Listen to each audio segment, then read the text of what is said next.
for Mr. B-Rans. And that's a question, right? Because I think Alter Ego, they're playing this very intelligently. They pick up Helkurt, understanding that they can't rely on that type of gold laner who's, you know, at the back line. No right? HF for you. Exactly, and that's why they ban out the Claude. Because I think the Claude is one of the only marksman heroes that you can utilize in the gold lane. That is the most safest. I think second best would be Brody because of his Kiss ability.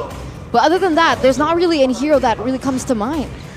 If you want to make a bit of a stretch, maybe the Leslie, but of course, it's not exactly true, So right? weak against Helkurt. Exactly. So it's not exactly the solution that we're looking for right here.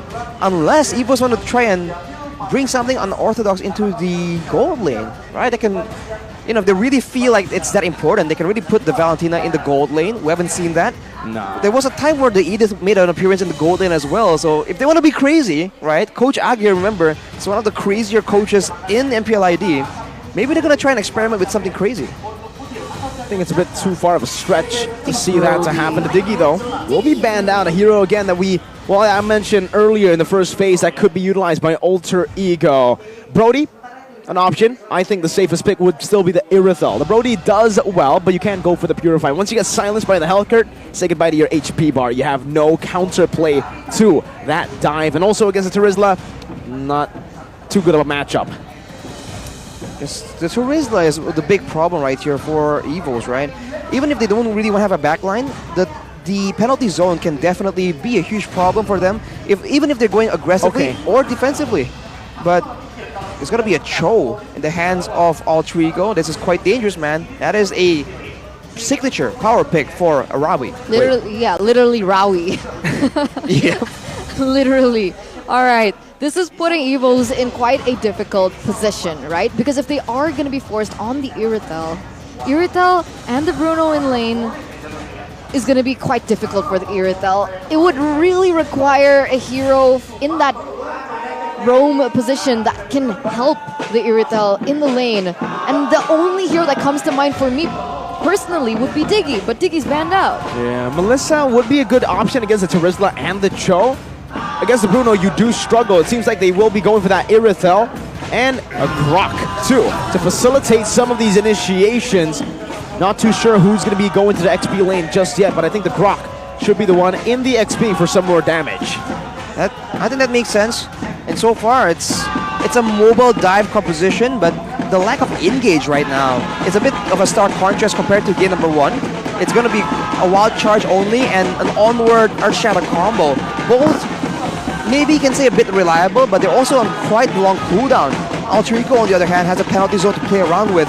Have the Jeet Kune Do with the Dragon combo, and they can even try and engage with Helkurt in the and start with the Helkurt instead. So this is looking quite scary, especially because we haven't seen the final pick for Alter Ego. Quick question, can the Valentina take Helkurt's ult? Yes. I believe she can, yes. But then that's not really a useful tool, I feel like. I guess it's... Ooh, alright. So we're going to see a Faramis here for Alter Ego last pick. Giving them a little bit more sustain in these team fights. Help protect when EVOS go for an engage. And with that being said, who do you think has a better draft? Well, I gotta put my bet on EVOS right here. There's a Faramis that could be a problem, but there is a Valentina. So there's that, you know, factor to talk about. And aside from that, if Alter Ego wants to focus everything on the Irithel, keep in mind there's still an Edith, man. That Edith damage is just deceptive. You have no idea how much it hurts, especially if you're also one of the squishier, maybe one of the squishier heroes moving forward to try and do damage. So Nino needs to be very aware of where that Irithel is going to be. Very tough for Alter Ego, I believe, in this game. There's a lot of answers technically for pickoff. They have that utility with the Dark Knight Falls, plus the Cho. We've seen this combination before from Alter Ego. We'll see it again.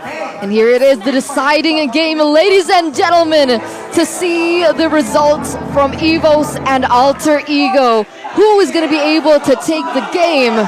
That answer will be here, but look at this. Wait, Nino. First time ever I'm seeing the Bruno. Oh, wow, good steal by Rossi there. A little bit of a cheeky invade going on, and Udon Pai cutting the waves here. But yeah, Purify for the Bruno.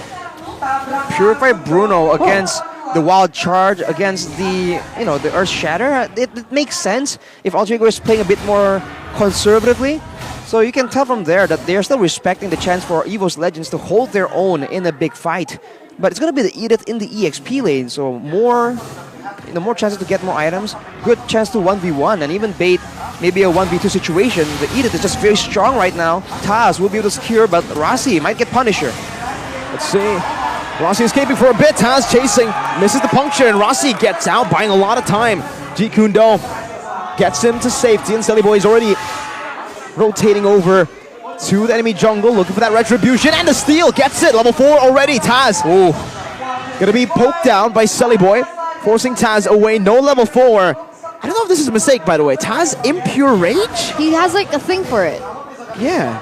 Because earlier on, he was also using the Impure Rage. Impure Rage The first Lancelot. Fredrin earlier. We've seen him use it, on Fredrin. He uses it on a lot of heroes. I guess for a bit more mana sustain, he can spam a bit more and still have a bit more damage in the prolonged engagement. If he goes for the hybrid build, it actually has a bit more value compared to if he went for a full Assassin Lancelot. We'll see if that is the route he goes for, though. Do you think it's because he's anticipating aggression from Alter Ego? So just in case he doesn't get that purple buff, he at least has the Impure Rage to fall on. I think that is definitely a solid point. But now with the turtle being engaged on, Alter Ego with the level advantage goes for it. And a retry advantage. There's no way they can contest for this, and that's why EVOS Legends played a bit safe, but Fluffy gets brought back to the team by way of the dragon. And EVOS Legends will lose out on a turtle and a kill early on. EVOS Legends, they went for it in a weird manner there. Already out-leveled, outclassed technically. But look at the talent's prediction here. Papulung, always the odd one out in the predictions by the Samsung Galaxy S23 Series 5G. In the early game right here, Alter Ego is doing a lot better, but of course the early game still, draft-wise, benefits them so far. Can they maintain that momentum is the real question. No, we're gone, Mirko. It's okay. We're it's okay. gone. The curse. 42%, baby, let's go. Okay, but it hasn't worked yet. Today, EVOS and EVOS won game 1, okay? We swapped. Well, Goni is still leading the pack right there. He must be very happy. His team is going to be playing as well later in the day. But look at this, man. Alter Ego already going for aggression. Great way the dragon onto Van Strong. Oh, he pulls him out of the Nether Realm, and it's a penalty zone by Pi. But Van Strong has that power of nature. Rossi, a big kick over to Irithel. Brands gets caught with the Purify. It doesn't matter. Alter Ego are styling on EVOS game 2. I mean, in fairness, we kind of anticipated this kind of result, right? With Irithel losing the lane against Nino, with a lot of just mid-game power spikes, early game power spikes coming in from Alter Ego. We kind of saw this coming. Now the question is, can Alter Ego stay consistent with this? Can they hold on to the reins and not lose it to EVOS Legends again? By all means, the longer the game goes, EVOS has a better chance. They technically have 2 marksmen, and the Valentina scales very well with items. But if Alter Ego can shut it down before, we'll have to see, man. Beautiful timing into the silence, and Udil picks him up. Good Ghost Bursters. Now Sunnyboy steals it away. Van Strong unable to do anything to help his jungler secure that buff. And now Sunnyboy will be 2 levels ahead. No retreat this time, but look at Nino. Already starting it up. Should be free from Alter Ego to take. Now Sunnyboy just picks it up for free. Van Strong taking very low already. Brands going in with the help of the wild charge. Nino Purify gets out. Kicks Fluffy back with a worldie, but Fluffy still wants to go for more. Gets bursted down. And Rossi kicks him out of the land of Dawn. Pi just in the front using that damage reduction. What an absolutely stunning performance by Alter Ego. And now, EVOS Legends, they're sweating. They might be starting to regret letting the Cho open here in the second game.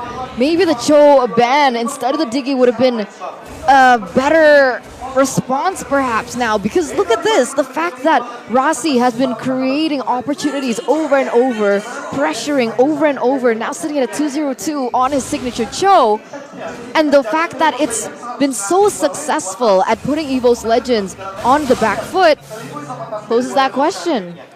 Especially because EVOS Legends can't really contest the same way they did in game number 1. No one right now is tanky enough to just walk up and take that damage and get silence on top of all of that. So for now, they need some more tankiness, some items for that, and they also need some damage because we see that they are going for some pickoffs on the side of alterego, but they just don't have the damage to secure the deal. Look at Rossi. Just like an eel. So slippery, but the wild charge catches him. Flicker out. Rossi gets out, baits out. What? 3 ultimates from EVOS Legends, and he's still there. He's taunting EVOS Legends, forcing onwards. Meanwhile, Taz in the mid lane, 1v3, trying to defend this turret, but will not be able to do so. Alterego picks it up for free. Nino up top knows there is nothing that they can catch him with. No wild charge, no primal wrath. It almost seems like their plan, instead of using the EXP laner to draw people away, is just to use Rossi, because he's just drawing so much attention. Here we see him again. Onward. But the shampoo gets him out. That's a wave. The dragon as well. Rossi, there's no way you get out of this one. Yes, there you go. The kill gets him. Pine now with the penalty zone, locks Brands down. Another realm saves him. And Nino is just dealing damage to the back. It's a flicker, but what are you going to do against Pi, who's in the zone? It's another kill. 3 for 1. Roamer for a gold lane, mid lane, and another roamer, plus a turtle. It's a disaster. It's a disaster on all fronts for the White Tigers here. Alterego picking everything that they can in every single way as he looks for a pick on Taz. Either way, he was still able to steal that buff away, get a turtle, propelling them to even more aggression. And Rossi is looking for another pick. They'll let Pi into his zone. Krike gets caught in the zone, steals the penalty zone away. Fluffy now with the onward, and another penalty zone comes through. Phantom execution in the back. Udil, how did he get a kill? Pi's just swinging. He's wildin'. Rossi looking for a pick. Again, Way the Dragon. But Van Strong's able to flicker to the right angle to escape. Brands now getting a few good chunks of damage onto Nino, but that base turret, the passive, the explosion, has been baited out, and Alterego are controlling the game spectacularly. 9,000 gold lead. They're just not letting EVOS Legends get any fight on their terms, man. I think Krite here needs to be a bit more decisive on what he wants to do with the ultimate, and EVOS have to plan around the aggression. They need to know that if they stop Rossi, Pi is still going to go in as well. And look at that, man. He is just doing, Rossi is doing such a good job of being a nuisance and forcing out so many spells. He rushed the Blade Armor as well, so he will be very immune to Brands' damage for now. And just like that, he's just waiting around Alterego, trying to cut EVOS away from their own turret. Van Strong's already very low. Oh my god! Look at the Stampede. Way the Dragon Flicker brings Fluffy back. The Netherrealm saves Krite. They don't even need minions to take this tier 2 down. They're going in. My goodness, Brands forced to play defensively. One more hit would have taken Brands out, but Brands was able to space perfectly. Taz takes and secures his orange buff, but he had to use the red tree. No way. Brands is nowhere near ready for a fight at this point, right? Yeah. I don't think he is anywhere close in gold. He is 2 levels behind Nino as well. And this time, Alterego has an assassin. So in stark contrast to game number 1, now Alterego have the tools they want. Multiple engages, security and mobility, and on top of that, an assassin to ensure that EVOS cannot just cruise towards a comfortable late game. I like that. I like that emote. That was pretty cute. All right. Because in a way, I was thinking, you're like, EVOS Legends, they definitely still have an opportunity. They definitely still have a chance in the late game. But looking at how far behind they are at this point, with them relying so heavily onto the damage coming in from Brands, the fact that Brands has only picked up literally 1 item, that being has claws, do they really have enough firepower to defend the siege from Alterego? We'll see if they do. That answer will come very, very soon. Seems like they are able to defend the bottom lane, but look at what Alterego are doing. Very smart with the wave manipulation. Holding a slow push up top and shoving mid and bottom lane. Trying to crash it all and also simultaneously bait out those passives. EVOS Legends composition really excels when they're together, so if they can be split apart right here by the wave manipulation, that is definitely a great way for Alterego to ensure that they can get something of value right here. Already splitting, letting Sunny Boy do his thing. Now with the Lord, Rossi gets some engage towards the back line. No onward, penalty zone. Only on to Fluffy. Pie wall flickers out of the turret range into the back. Press gets taken very low. He might actually get taken out. The calculations from Pie and the goal from Nino. Base is wide open. Taz is hunting for a kill. He gets Sunny Boy, but at the cost of his base, 1-1. And here it is, both teams fighting for their tournament lives, forcing a game number 3. EVOS and Alter Ego, they don't want to go down without a fight.